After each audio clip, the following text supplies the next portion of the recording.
বেনজল যত তাড়াতাড়ি চলে যায় পার্টির তত বেশি শুদ্ধিকরণ হবে। ওটাকে লোকে জুতো ছুঁড়ে নিয়ে এটাই বড় ভাগ্য হলো। একই শোনা যাচ্ছে বেসুরুদের তালিকায় নাকি নাম লিখিয়েছেন সায়নী ঘোষ। তা কি করে সম্ভব? এই তো সেদিন সায়নী বেসুরুদের যেভাবে মতাদর্শ নিয়ে কটাক্ষ করলেন, তারপরে তিনি কি করে সেই তালিকায় নাম লেখাতে পারেন? নিজের কানে শুনুন না সেদিন ঠিক কি বলেছিলেন সায়নী। যে এরকম সময় যারা মমতা বন্দ্যোপাধ্যায়ের হাত ছেড়ে দেবেন তারা পার্টির ক্ষেত্রে বেনজল, এবং বেনজল যত তাড়াতাড়ি চলে যায় পার্টির তত বেশি শুদ্ধিকরণ হবে। এতদিন যদি দলের বিরুদ্ধে কোনো ক্ষোভ থাকতো, পার্টিতে সবসময় স্পেস ছিল কথা বলার, কিন্তু পার্টিতে তারা সেটা বলেনি। এখন নিজেদের গা বাঁচানোর জন্য, পিঠ বাঁচানোর জন্য যারা বলছেন তারা তো আমার সাথে কাউন্টিং এজেন্ট হিসেবে, কাউন্টিং অবজারভার হিসেবে ছিলেন। একটা বাঁচতে না বাঁচতে কোলাঘাটে গিয়ে লাঞ্চ করছিলেন সবাই, আমাকে যেন কেউ না বলতে আসে। সায়নীর মুখে কথা শোনার পর কি কেউ বিশ্বাস করতে পারবেন তিনিও বেসুরুদের তালিকায়? তার কিসের খামতি হলো দলে? তবে কি স্রোতের অনুকূলে যাওয়া ঠিক বলে মনে করছেন সায়নী? তিনি তো অভিষেক বন্দ্যোপাধ্যায় ও মমতা বন্দ্যোপাধ্যায় বলতে অজ্ঞান। আসানসোল দক্ষিণে হারের পর তাকে দেওয়া হয় তৃণমূলের যুব সভাপতির দায়িত্ব। সেখান থেকে তিনি দলের সাংসদ হয়ে দিল্লি গেলেন। এর পরেও কি ক্ষোভ বিক্ষোভ থাকতে পারে তার? না, এ আমাদের কথা নয়। অনেকেই সায়নী ঘোষকে নিয়ে জল্পনা উস্কে উঠতেই এমন মন্তব্য করছেন। সকলেই জানতে চাইছেন, এই তো কয়েকদিন আগেও দিদি বলে যিনি সাংবাদিকদের চোখা উত্তর দিতেন, তিনিও বেসুরুদের তালিকায় কি করে? সায়নী ঘোষকে নিয়ে জল্পনার সূত্রপাত কিভাবে হলো জানেন? মমতা বন্দ্যোপাধ্যায়ের সমালোচক ছিলেন এককালে, পরে তার হাত ধরে রাজনীতিতে পা দেন। রকেট গতিতেই তার উত্থান বলা চলে।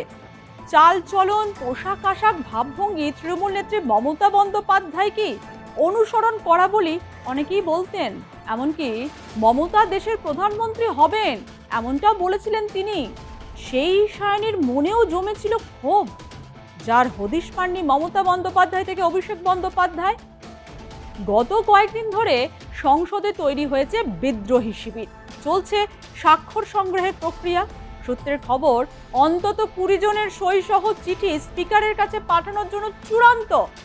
বিদ্রোহী শিবির থেকে জানানো তথ্য অনুযায়ী চিঠিতে এখনো পর্যন্ত সই করেছেন ইউসুফ পাঠান, রচনা বন্দ্যোপাধ্যায়েরা, সই করেছেন সায়নীও।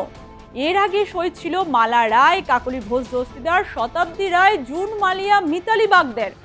20 জন আছেনই, সংখ্যা নাকি বাড়তেও পারে।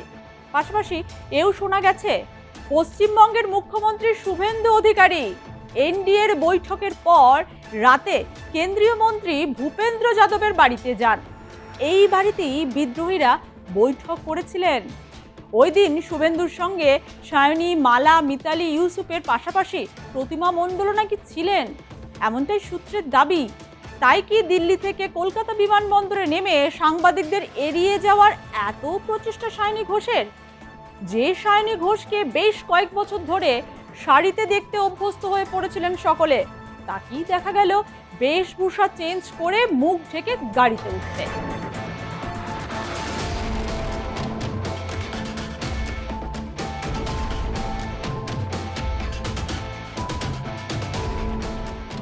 তবে কি সায়নী ঘোষের রাজনীতিতে রোল মডেলও পরিবর্তন হয়ে গেছে রাতারাতি? রাজনীতিতে টিকে থাকতেই কি সায়নী ঘোষের সিদ্ধান্ত বদল? সায়নী ঘোষ কোনো পলিটিশিয়ানই না। এই সিটি সেন্টার ওয়ানে একটা বক্তব্য রেখেছিল, সেই বক্তব্য রাখার পরে তাকে পলিটিশিয়ান বানিয়ে দিল। ও কখন মানুষের সেবা করেছে? ও শিবের, আমরা দেবাদিদেব মহাদেবকে পুজো করি, তিনি তার ব্যঙ্গ করেছে, সবসময় উনি ব্যঙ্গ করেছেন। ও কবে পলিটিশিয়ান হলো? ওটাকে লোকে জুতো ছুঁড়ে নিয়ে এটাই বড় ভাগ্য হলো। আমার এটা তো একটা সন্দেহ হচ্ছে, যেহেতু সায়নী ঘোষকে অভিষেক বন্দ্যোপাধ্যায় প্রি প্ল্যান করে পাঠাচ্ছে না। তো আমি সত্যি কথা বলছি, দেখুন আমাদের কাছে কিছু এসে যায়, কারণ আমরা বিজেপিতে যোগদান করাবো না।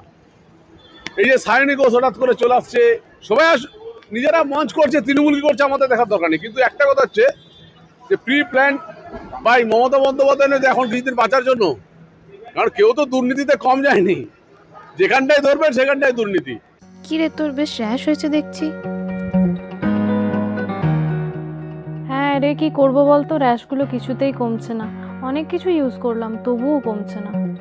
আমার মনে হয় তোকে কোনো একজন ভালো ডার্মাটোলজিস্টের কাছে দেখানো উচিত। তুই ঠিক বলেছিস, কিন্তু কোনো ভালো ডার্মাটোলজিস্ট থাকলে একটু সাজেস্ট কর না প্লিজ। এই তোর তো একবার র্যাশ হয়েছিল না? তুই কোথায় দেখিয়েছিলিস? তুই একবার গৌরীদেবী হসপিটালসে দেখাতে পারিস, ওখানে ভালো এক্সপিরিয়েন্স ডার্মাটোলজিস্ট আছে। আমারও সেম প্রবলেম হয়েছিল, এখন ওখানে ট্রিটমেন্ট নিয়ে আমি এখন ঠিক আছি।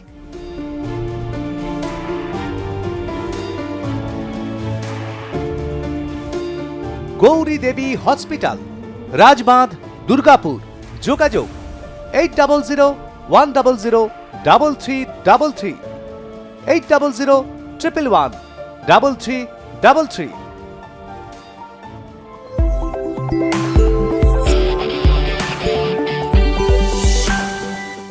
শোনা গেছে লোকসভার সাংসদ কাকলি ঘোষ দস্তিদারের সঙ্গে যোগাযোগ করেছিলেন সায়নী নিজেই।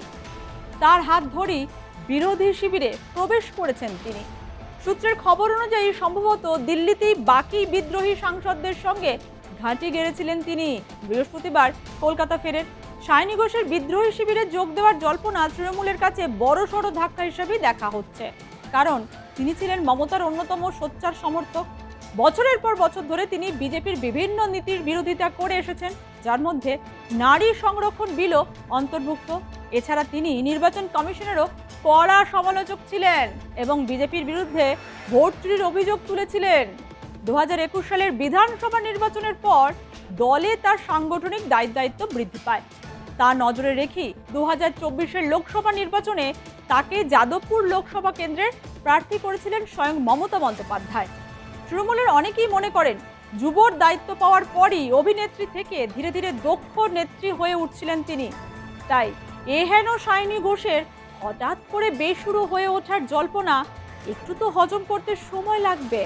এখন দেখার সায়নী ঘোষ জল্পনায় জল ঢালেন নাকি সেই জল্পনাতে শিলমোহর দেন।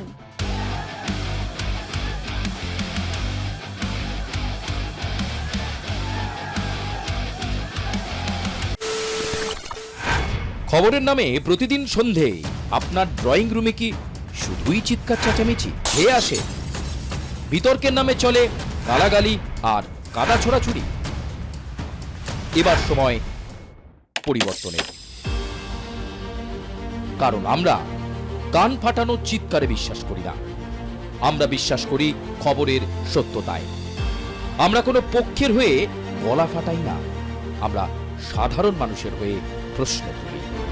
চিৎকার নয়, শুধু খবর হবে যেখানে বিতর্ক আছে কিন্তু কুৎসিত ঝগড়া নেই। সঠিক তথ্য, বিশ্বস্ত খবর।